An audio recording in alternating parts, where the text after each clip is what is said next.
Back on Inside Tennessee, our discussion with Don and Susan. What did you make of what those lawmakers said, Don? Well, it's interesting because, again, Gloria is in the precarious position of I don't know how much of the Democratic agenda she can push through, but she is right about women's reproductive rights. I think there will be some movement on it. It'll be a little harder in the House on her side. The House is more chaotic than the Senate. There are way too many voices trying to say too many things, and it'll be interesting. Remember, the budget's first, but it always comes last, typically in legislative sessions. So the first part of it's going to be chaotic. I hope Gloria's right. I hope we can get at least some refinement of the statute. The statute in a whole is bad and not well liked by the majority of citizens, but we'll see if that actually happens. Susan, you brought it up, and we have heard from Governor Bill Lee that he doesn't have an appetite to change it. And Jason said the same thing.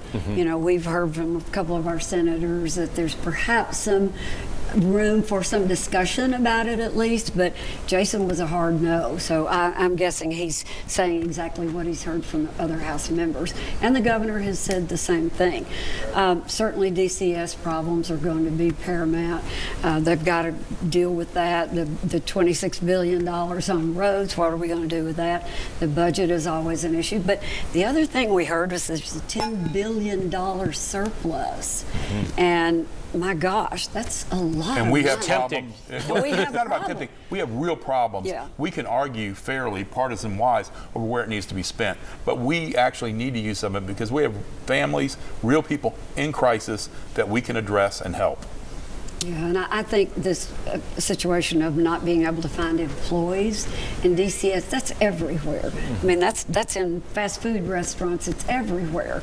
And I don't know how, if you could hire, all new people, you can't train them that quickly. So it's a long-term problem with a real short-term crisis. Susan, Don, appreciate the discussion. We appreciate you watching as always. You can see us on Inside Tennessee live at 9:30, or you can check us out on our website at WBIR.com. Have a great rest of your Sunday.